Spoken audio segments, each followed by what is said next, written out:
దైవికమైన ప్రేమకు ఈ లోక సంబంధమైన ప్రేమకు మధ్య ఉన్న వ్యత్యాసాన్ని ఎలా కనుగొంటామంటే, మనుషుల నుండి వచ్చే స్వంత ప్రేమ లోక సంబంధమైనదై చాలా లోపభూయిష్టంగా ఉంటుంది.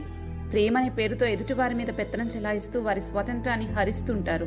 కొందరిలో అయితే చాలా విషపూరితంగా కూడా ఉంటుంది. ఇలాంటి ప్రేమలో చిక్కబడిన వారందరూ తమ స్వాతంత్రాన్ని కోల్పోయి అనుక్షణం వేదనకి గురవుతూ ఉంటారు.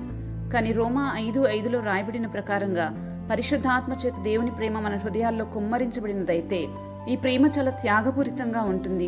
ఇతరులతో ఏమాత్రమూ అమర్యాదగా నడవదు, సత్యమందు సంతోషిస్తూ స్వప్రయోజనాన్ని విచారించుకోకుండా ఉంటుందని ఈ ప్రేమ యొక్క గుణాలన్నీ కొరింథీ మొదటి పత్రిక 13వ అధ్యాయంలో స్పష్టంగా చెప్పబడ్డాయి.